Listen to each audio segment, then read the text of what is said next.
everyone, welcome to our channel Kitchen in the Dark. In the kitchen of equality, blindness doesn't dim the flavor. நம்ம சேனலை already view பண்ணவங்களுக்கு நம்ம சேனலை பத்தி தெரியும். பட் புதுசா பார்க்க வரவங்களுக்கு ஒரு சின்ன இன்ட்ரோ கொடுத்துடலாமா? நான் ஒரு விஷுவலி இம்பேர்ட் உமன்.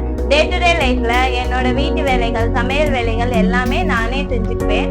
எனக்கு விஷன் இல்லைன்றது ஒரு ப்ராப்ளமாவே எனக்கு தெரிஞ்சது கிடையாது. என்னைய மாதிரியே மற்ற விஷுவல் இம்பேர்ட் பீப்புள்ஸும் அவங்களோட லைஃப்ல என்னென்ன தேவைகள் இருக்கோ அவங்களே இண்டிபெண்டா செஞ்சுக்கணும். சமையல் செய்யறதுக்கு நிறைய பேருக்கு ஆர்வம் இருக்கு, பட் அதை செய்யறதுக்கான பயமும் இருக்கு. என்னோட டிப்ஸ், டெக்னிக்ஸ், ட்ரிக்ஸ் எல்லாமே சொல்லி கொடுத்து அவங்களையும் செய்ய வைக்கணுங்கிறதுக்காக தான் இந்த சேனல் நம்ம ஸ்டார்ட் பண்ணியிருக்கோம். நம்மளோட சேனல் உங்களுக்கு ரொம்ப பிடிச்சிருந்தா சப்ஸ்கிரைப் பண்ணுங்க. பக்கத்துல இருக்க பெல் பட்டனையும் ஆன் பண்ணி ஆல் என்ற ஆப்ஷன் கொடுத்துக்கோங்க. அப்பதான் நோட்டிபிகேஷன் உங்களுக்கு உடனே வந்துடும். ரொம்ப பிடிச்சிருந்தா ஷேர் பண்ணுங்க, லைக் பண்ணுங்க, கமெண்ட் பண்ணுங்க. இன்னைக்கு நம்ம என்ன சமைக்க போறோம்னா, பிரியாணியும் இல்லாம புலாவும் இல்லாம வெஜிடபிள்ஸ் எல்லாம் ஆட் பண்ணி கீ ரைஸ் எம்மியா டேஸ்டியா எப்படி செய்யலாம்னு பார்க்கலாமா? அதுக்கு தேவையான இன்கிரீடியன்ஸ் எல்லாம் ஒன் பை ஒன்னா பார்க்கலாமா? பச்சை பட்டாணி இருக்கு. இந்த பச்சை பட்டாணி எப்படி இருக்கும் அப்படின்னா, நீங்க ஒரு பட்டாணி இது வந்து ஃப்ரெஷ்ஷா நம்ம எப்படி சொல்றதுன்னா ஊற வச்சு செய்யாம கொடியிலே காய்ச்சது ஃப்ரெஷ்ஷா இருக்கும். இதை தொட்டு பாத்தீங்கன்னா மேல ஒரு காம்பு, கீழே தொட்டு பாத்தீங்கன்னா ஒரு கத்தி மாதிரி ஒரு ஷேப்ல இருக்கும். நடுவுல வந்து உருண்டையா இருக்கும். உள்ள பீட்ஸ் எல்லாம் நல்லாவே தெரியும், உருண்டையா இருக்கும். இதை ஈஸியா நம்ம தோலை வந்து பிரிச்சு எடுக்கலாம். லைட்டா அப்படி பிச்சு எடுத்தீங்கன்னாவே அது வந்துடும். இப்படி பிச்சிங்கனாவே அழகா விரிஞ்சு வந்துடும். இதுக்கு நடுவுல இருக்க பீட்ஸை மட்டும் எடுத்து நான் ஒரு பவுல்ல சேர்த்துக்கிறேன். ஆல்ரெடி நான் உரிச்சு வச்சிருக்கேன், அது கூடவே சேர்த்துக்கிறேன். இப்படி ஒவ்வொரு இதையும் நம்ம இப்படி நடுவுல பிச்சோன்னா ஈஸியா வந்துடும். இந்த மாதிரி பீட்ஸா வந்துடும். நமக்கு தொட்டு பார்த்தா அழகா உருண்டையா தெரியும். ஃபர்ஸ்ட் நீங்க டச் பண்ணி ஃபீல் பண்ணி பாருங்க அது எப்படி இருக்குன்ட்டு. நல்லா ஸ்மூதா இருக்கும் அதோட இதழ்கள் எல்லாம்.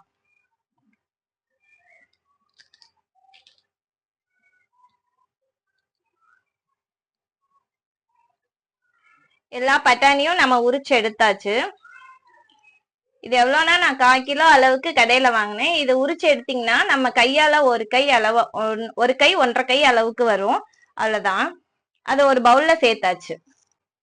ஒரு 10-15 பீன்ஸ் வந்து பொடி பொடியா அரிஞ்சு ஒரு பவுல்ல சேர்த்து வச்சிருக்கேன்.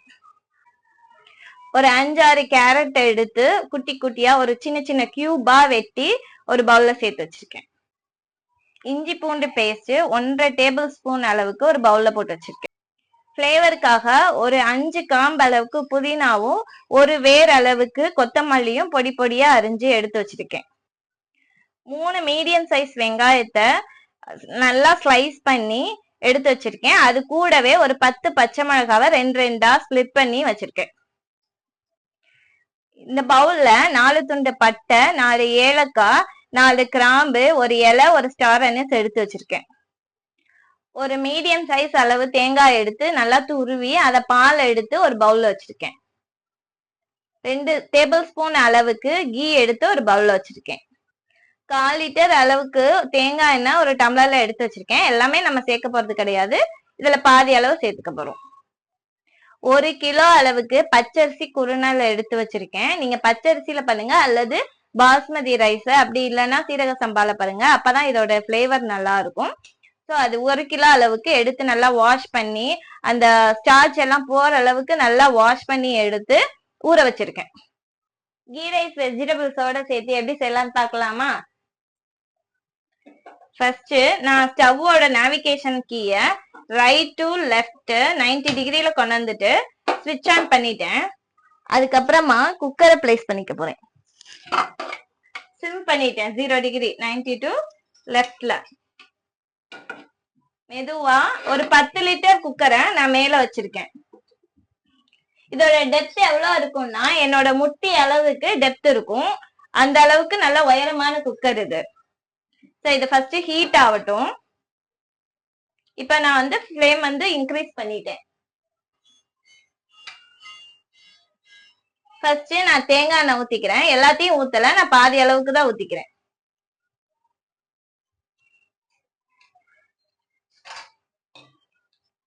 இப்போ கீ ஊத்திக்கிறோம். எடுத்து வச்ச எல்லா கீயும் ஊத்தியாச்சு.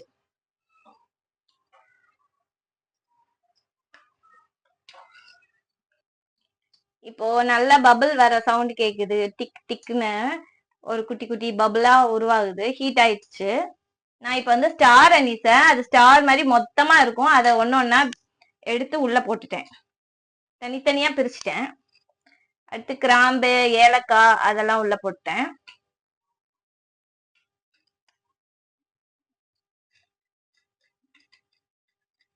நல்லா தேங்காய் எண்ணெயோட வாசம் கமகமன்னு வந்துட்டு இருக்கு. இப்ப நான் பட்டை 4 பட்டை துண்டு சொன்னேன்ல, அது சேர்த்தாச்சு. வெடிக்குது பாத்தீங்களா?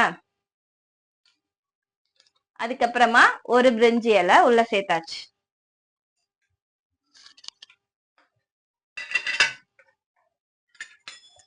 கரண்டிய வச்சு லைட்டா கிளறி விட்டுக்கலாம்.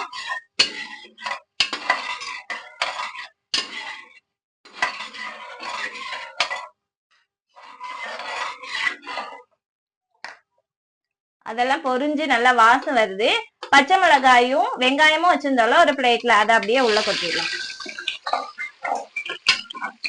நம்ம பிரியாணி மாதிரி இத வந்து ரொம்ப மெனக்கெட்டு ரொம்ப நேரம் வதக்கணும்னு அவசியம் இல்ல. ஜஸ்ட் அது லைட்டா வதங்கி சுருங்கும். அது நமக்கு நல்லாவே தெரியும். டிரான்ஸ்பரண்ட் ஸ்டேஜ் வந்தானே அப்படியே அடுத்த இன்கிரீடியண்டா போட்டுக்கலாம். தட்டுல இருக்கதெல்லாம் வலிச்சு உள்ள போட்டுக்கிறேன்.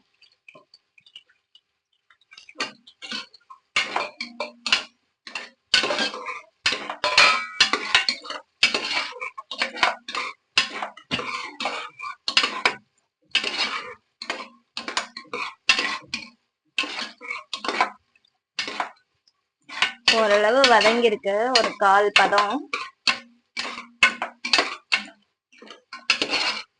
கரண்டிய வச்சு கிண்டிட்டே இருந்தீங்கன்னா அப்படியே தனித்தனியா பிரிஞ்சிடும். அதெல்லாம் இந்த வெங்காயம் எல்லாமே ஒவ்வொரு இதெல்லாம் பிரிஞ்சிடும். போதும். இந்த ஸ்டேஜ்ல நம்ம இஞ்சி பூண்டு பேஸ்ட் எல்லாத்தையும் உள்ள சேர்த்துக்கலாம். கைய வச்சுதான் நான் வளைச்சு போடுறேன் உள்ள.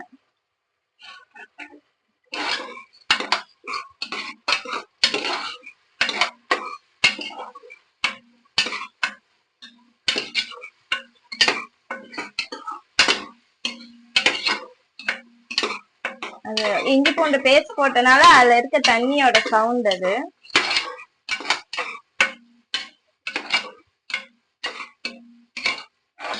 இந்த ஸ்டேஜ்ல கொஞ்சம் புதினா கொத்தமல்லி லைட்டா தூவிக்கிறேன். இது ஆப்ஷனல் தான். வேணும்னா சேர்த்துக்கோங்க, வேணாம்னா வேணாம், ஸ்கிப் பண்ணிக்கலாம்.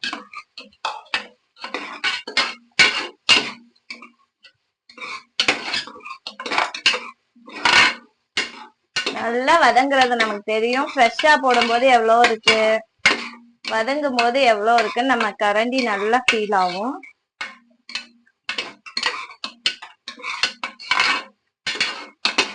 இப்ப ஒரு பவுல்ல பச்சை பட்டாணி உரிச்சு வச்சோம் இல்லையா, அதை உள்ள சேர்த்துக்கிட்டேன்.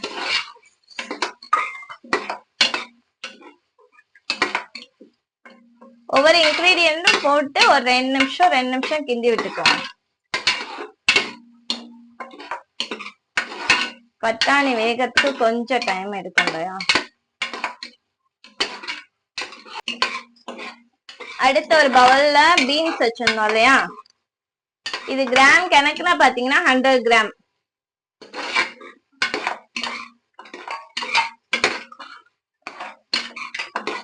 கைவிடாம கிளறிடணும், இல்லைன்னா அடியில புடிச்சுக்கும். ஏன்னா இஞ்சி பூண்டு பேஸ்ட் போட்டிருக்கோம், இதுல தக்காளி சேர்க்க போறது கிடையாது. அதனால கிளறிட்டே இருக்கணும். அடுத்ததா கேரட் சேர்த்துக்கிறேன். பீன்ஸோட அளவே தான் நான் கேரட்டும் சேர்த்திருக்கேன், ஒரு 100 கிராம்.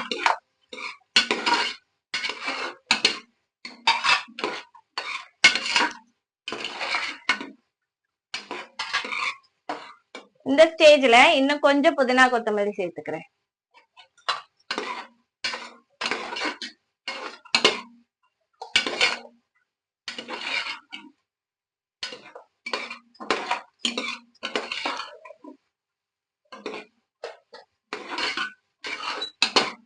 நல்லா வெந்து அப்படியே சுருங்கி வருது. நம்ம கரண்டி வைக்கும் போது தெரியும் நம்ம ஃபர்ஸ்ட் போடும்போது கொஞ்சம் கனமா இருக்கும் கிண்டுறதுக்கு.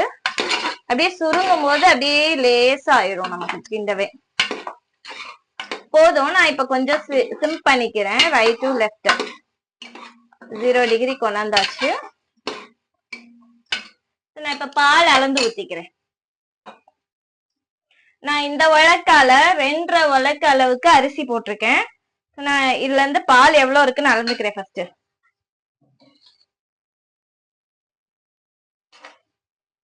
ஓரளவுக்கு ஊத்திருக்கேன்.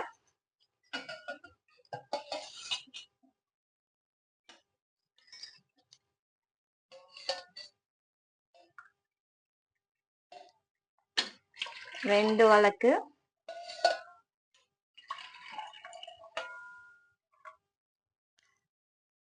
உங்களுக்கு 2.25 உலக்கு பால் இருக்கு. அது எல்லாத்தையும் சேர்த்தாச்சு. அடுத்ததா தண்ணி சேர்த்துக்கிறேன்.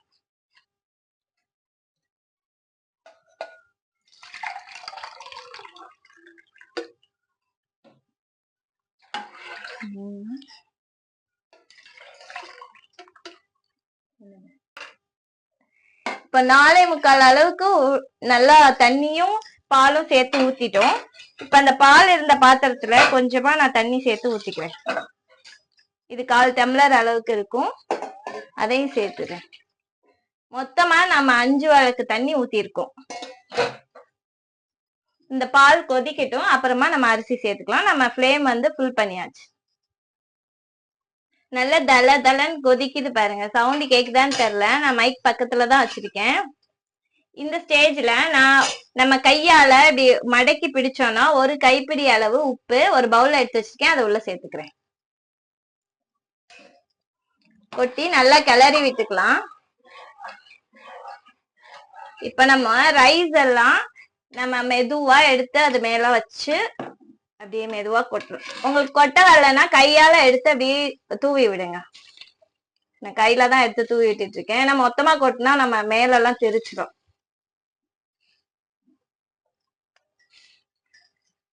கொஞ்சம் கொஞ்சமா எடுத்து உள்ள சேர்த்துக்கோங்க. சுத்தி போட்டுக்கிறேன் நானு.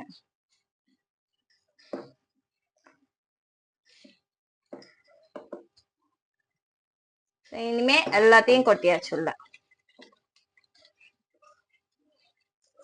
அது சுத்தி நல்லா ஒட்டி இருக்கும் பாத்திரத்துல.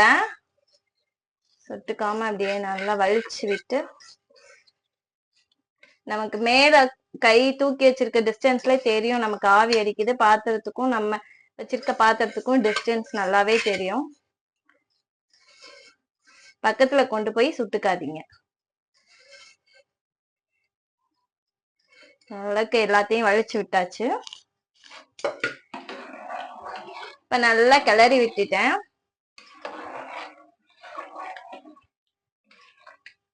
மிக்ஸ் பண்ணிடணும். எல்லாமே ஒன்னா சேர்ந்துடுற மாதிரி. இல்லைன்னா அடியில பாதி வந்து சேர்ந்துருக்கும், இல்ல சேராம போயிருக்கும்.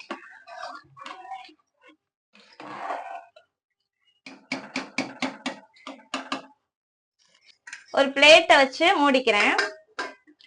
நம்ம விசில் விட போறோம் கிடையாது. நம்ம விசில் விடாம எப்படி குக்கர்ல தம் போடலாம் தான் பார்க்க போறோம். 2 கொதி வரட்டும்.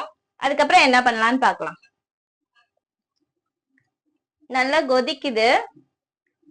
நான் இப்ப நேவிகேஷன் கீயை 92 0 டிகிரி லெஃப்ட்ல திருப்பி சிம் பண்ணிட்டேன். ஒரு துணி வச்சு அந்த பிளேட் எடுக்கிறேன்.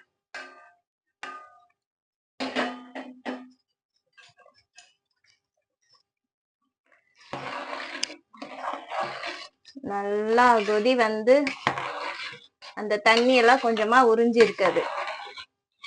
நீங்க ஃபர்ஸ்ட் அரிசி போடும்போது அந்த தண்ணிக்கும் அரிசிக்கும் நல்லாவே டிஸ்டன்ஸ் தெரியும். அது கொதிச்சு அந்த தண்ணி எல்லாம் உள்வாங்கும் போது அது ரெண்டும் ஒன்னா சேர்ந்து இருக்கதும் நமக்கு நல்லாவே கரண்டி வச்சு கிண்டும் போது தெரியும்.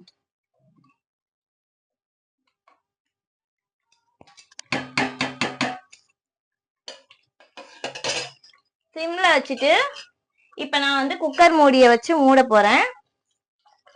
குக்கர் மூடுறதுக்கு முன்னாடி ஃபர்ஸ்ட் அந்த பெல்ட்டை நல்லா நம்ம ஈரம் பண்ணிட்டு அதுக்கப்புறம் தான் போடணும். அப்படி இல்லாட்டி நமக்கு விசில் வராம போயிடலாம்.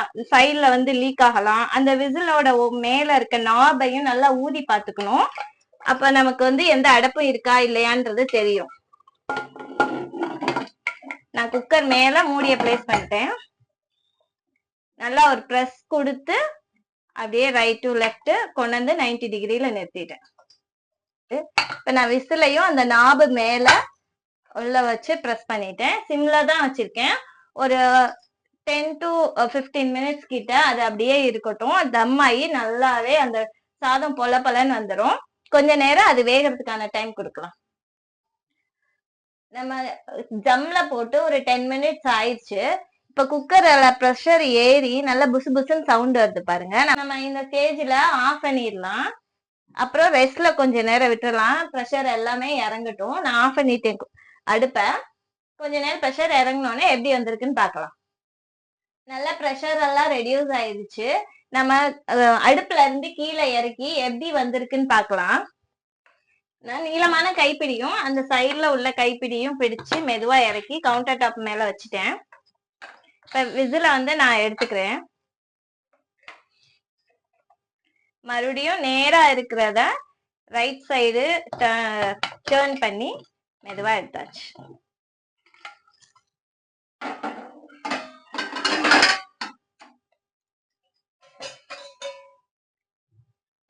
நல்லா பழப்பழன்னு வந்திருக்கு பாருங்க.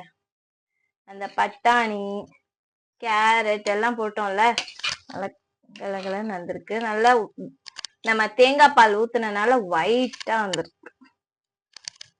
நம்ம வாசத்தை வச்சே தெரிஞ்சுக்கலாம். தேங்காய் எண்ணெய் தேங்காய் பால் கீ எல்லாம் சேர்ந்து நல்ல கம கம கமன்னு வாசம் இருக்கு. நம்ம விசிலே விடல, தம் தான் போட்டோம். நம்ம இப்ப பாத்திரத்துல வச்சு அதுக்கு சுடு தண்ணி வச்சு அப்பெல்லாம் நமக்கு வைக்க தெரியலன்னா பேசாம இப்படியே பண்ணிட்டு போயிடலாம். இது மேல கார்னிஷிங் காண்டி கொஞ்சம் புதினா கொத்தமல்லி தூவிக்கிறேன். லைட்டா கிளறி விட்டுக்கிட்டேன்.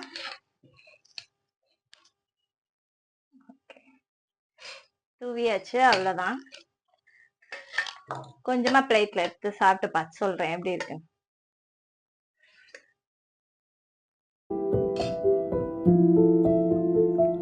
தொடும்போதே நல்லா பழன்னு இருக்கு. வெங்கடேஷ் ரொம்ப நாளா கேட்டுட்டே இருப்பீங்க என்னட்ட, பேச்சுலர்ஸ் குக்கிங் போடுங்கக்கா பேச்சுலர்ஸ் குக்கிங் போடுங்கக்கான்னு சொல்லிட்டு. இன்னைக்கு நான் இந்த டிஷ்ஷும் நீங்க வந்து பேச்சுலர்ஸ் செஞ்சு சாப்பிடலாம். இதுக்கு சைட் டிஷ் எதுவுமே தேவையில்ல, அப்படியே எடுத்து நம்ம சாப்பிட்டுக்கலாம். ஏன்னா இதுல கேரட்டு பீன்ஸ் அப்புறம் பட்டாணி இதெல்லாம் சேர்த்துருக்கோம் இல்லையா. சிம்பிளா ஒரு ரைத்தாவோ இல்ல ஒரு முட்டை ஆம்லேட்டோ போட்டுக்கலாம். நல்ல கம கமன்னு இருக்கு. நான் சாப்பிட்டு பார்த்து டேஸ்ட் எப்படி இருக்குன்னு சொல்லிடுறேன்.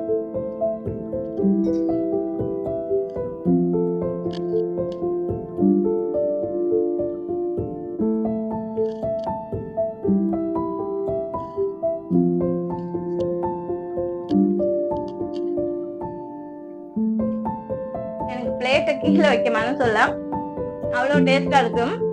நீங்களும் செஞ்சு பாருங்க. செஞ்சு பார்த்துட்டு எப்படி இருக்குன்னு சொல்லிட்டு கமெண்ட் பாக்ஸ்ல கமெண்ட் பண்ணுங்க. உங்களுக்கு வீடியோ பிடிச்சிருந்தா நிறைய ஷேர் பண்ணி கொடுங்க. அண்ட் மறக்காம சப்ஸ்கிரைப் பண்ணிடுங்க. நெக்ஸ்ட் வீடியோல பார்க்கலாம். அது வரைக்கும் டாடா பை பாய்.